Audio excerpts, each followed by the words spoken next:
नमस्कार मित्रांनो, स्वागत आहे तुमचं आपल्या शेती आणि सरकारी योजना यूट्यूब चॅनलमध्ये। मित्रांनो, आजचा व्हिडिओ संजय गांधी निराधार योजनेच्या सर्व लाभार्थ्यांसाठी खूपच महत्त्वाचा आहे, म्हणून हा व्हिडिओ शेवटपर्यंत नक्की पहा। कारण एप्रिल हप्ता, नवीन अपडेट आणि महत्त्वाच्या सूचना याबद्दल संपूर्ण माहिती मिळणार आहे। व्हिडिओ सुरू करण्यापूर्वी एक छोटीशी विनंती आहे, तुम्ही जर या चॅनलवर पहिल्यांदाच आला असाल तर चॅनलला नक्की सबस्क्राइब करा, जेणेकरून असेच महत्त्वाचे अपडेट तुम्हाला वेळेवर मिळतील। चला तर मंडळी, व्हिडिओला सुरुवात करूया। मित्रांनो, सर्वात आधी एक मोठी आणि महत्त्वाची बातमी समजून घ्या। अनेकांच्या मनात एकच प्रश्न आहे की एप्रिल महिन्याचा हप्ता मिळणार का नाही? तर याचं सरळ आणि स्पष्ट उत्तर आहे हो, एप्रिलचा हप्ता मिळणार आहे। आता थोडक्यात समजून घ्या। कधी कधी शासनाकडून निधी मंजूर होण्यासाठी थोडा वेळ लागतो आणि त्यामुळे हप्ता जमा होण्यात 2-4 दिवस उशीर होऊ शकतो, पण याचा अर्थ असा अजिबात नाही की हप्ता बंद झाला आहे। फक्त थोडा उशीर आहे, पण तुमचा हप्ता तुम्हाला मिळणारच आहे। म्हणून कोणत्याही अफवांवर विश्वास ठेवू नका आणि घाबरण्याची अजिबात गरज नाही। मित्रांनो, आता दुसरी एक खूप महत्त्वाची अपडेट समजून घ्या। या योजनेमध्ये एक मोठा बदल करण्यात आलेला आहे। आधी काय होतं, सर्व लाभार्थी, मग ते दिव्यांग असोत किंवा इतर, हे सगळे एकाच विभागातून म्हणजे सामाजिक न्याय विभागातूनच लाभ घेत होते। पण आता काय बदल झाला आहे, आता सरकारने दिव्यांग लाभार्थ्यांसाठी वेगळी व्यवस्था केली आहे। म्हणजेच दिव्यांग लाभार्थ्यांना आता वेगळ्या विभागातून म्हणजेच दिव्यांग सक्षमीकरण विभागात ट्रान्सफर करण्यात आले आहे। सोप्या भाषेत सांगायचं झालं तर आता दिव्यांग लोकांचं काम, त्यांचे पैसे, त्यांचे अपडेट हे सगळं वेगळ्या विभागातून होणार आहे। त्यामुळे काही वेळा अपडेट किंवा पैसे येण्यात थोडा फरक किंवा उशीर दिसू शकतो, पण घाबरायचं काही कारण नाही। ही फक्त प्रशासनातील बदल आहे, याचा तुमच्या हक्काच्या पैशांवर काहीही परिणाम होणार नाही। मित्रांनो, आता एक खूप महत्त्वाचा मुद्दा नीट समजून घ्या।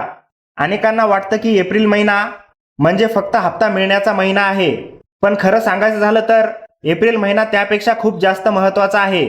कसा ते सोप्या भाषेत समजून घ्या। एप्रिल महिन्यात सरकारकडून काही सूचना दिल्या जातात, जसं की काही कागदपत्रे जमा करायची असतात किंवा काही प्रक्रिया पूर्ण करायची असते। आता जर तुम्ही या सूचना वेळेत पूर्ण केल्या तर पुढील प्रत्येक महिन्याचा तुमचा हप्ता व्यवस्थित येत राहतो।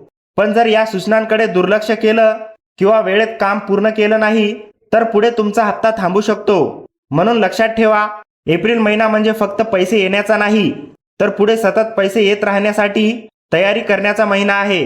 म्हणून एप्रिलमध्ये येणाऱ्या प्रत्येक अपडेटकडे लक्ष ठेवा आणि जे काही सांगितलं जाईल ते वेळेत पूर्ण करा। मित्रांनो, आता सर्वात महत्त्वाचा मुद्दा लक्ष देऊन ऐका। या योजनेचा लाभ सुरू ठेवण्यासाठी तुम्हाला 2 खूप महत्त्वाची कागदपत्र जमा करावी लागतात। ती कोणती ते समजून घ्या। पहिला आहे उत्पन्नाचा दाखला, म्हणजे तुमचं वार्षिक उत्पन्न किती आहे याचा पुरावा। दुसरा आहे हयातीचा दाखला, म्हणजे तुम्ही जिवंत आहात हे दाखवणारा पुरावा। आता सोप्या भाषेत सांगायचं झालं तर सरकारला खात्री करून घ्यायची असते की ज्यांना पैसे दिले जात आहेत ते पात्र आहेत आणि ते जिवंत आहेत। त्यामुळे ही दोन्ही कागदपत्र देणं खूप गरजेचं आहे। इथे एक महत्त्वाची गोष्ट लक्षात ठेवा, जर तुम्ही ही कागदपत्र वेळेत जमा केली नाहीत तर तुमचा हप्ता थांबवला जाऊ शकतो। म्हणजेच पैसे बंद होऊ नयेत असं वाटत असेल तर ही कागदपत्रे वेळेत सादर करणे अत्यंत आवश्यक आहेत।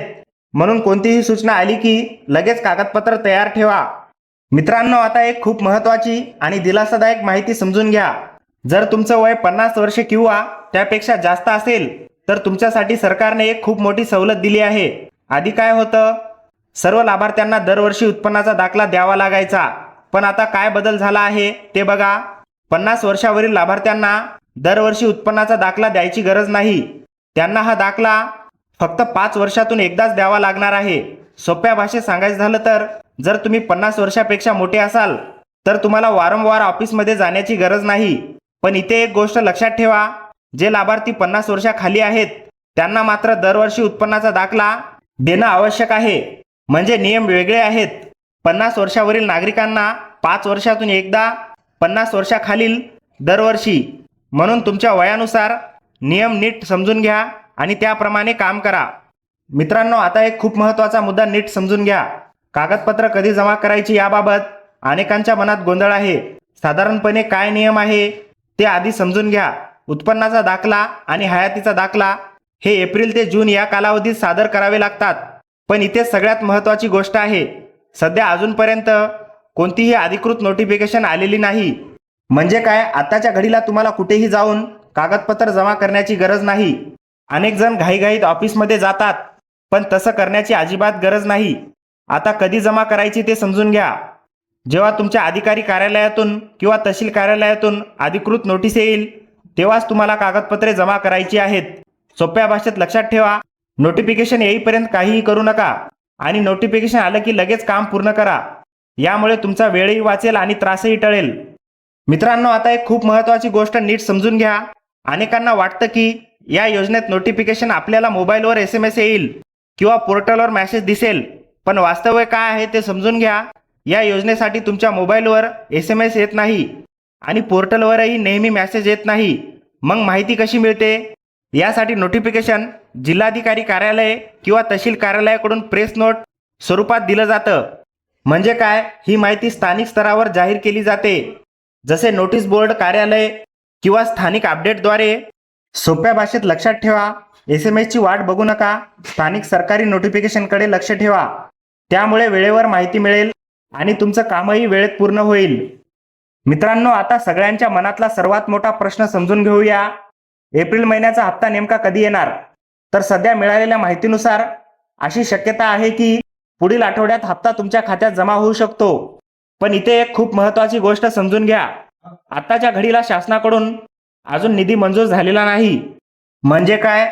जोपर्यंत सरकार पैसे मंजूर करत नाही, तोपर्यंत हप्ता जमा होण्याची प्रक्रिया सुरू होत नाही. सोप्या भाषेत समजून घ्या, आधी शासन निधी मंजूर करतं, त्यानंतर DBT प्रक्रिया सुरू होते आणि मगच पैसे तुमच्या खात्यात जमा होतात. त्यामुळे आताची स्थिती अशी आहे, हप्ता येणार आहे पण निधी मंजूर झाल्यावरच येणार आहे. म्हणून थोडा संयम ठेवा. जसेच निधी मंजूर होईल तसेच तुमच्या खात्यात पैसे जमा होतील. मित्रांनो, आता मागच्या महिन्यात काय झालं होतं ते समजून घेणं खूप महत्त्वाचं आहे. मागील महिन्यात एक मोठा गोंधळ निर्माण झाला होता. काय झालं होतं ते बघा. पोर्टलवर अचानक नोटिफिकेशन टाकण्यात आलं, ज्यामुळे अनेकांना वाटलं की आता लगेच पैसे येणार. पण प्रत्यक्षात काय झालं, त्यावेळी शासनाकडून अजून निधी मंजूर झालेला नव्हता. त्यामुळे पुढे काय झालं, ते नोटिफिकेशन परत काढून टाकण्यात आलं. म्हणजेच नोटिफिकेशन आलं पण पैसे आले नाहीत. आता यावरूनच एक गोष्ट स्पष्ट होते, सर्वात आधी निधी मंजूर होणं खूप गरजेचं आहे. त्यानंतर कोणतीही प्रक्रिया आणि हप्ता जमा होतो. सोप्या भाषेत लक्षात ठेवा, फक्त नोटिफिकेशन आलं म्हणजे पैसे येणारच असं नाही. निधी मंजूर झाला कीच पैसे खात्यात येतात.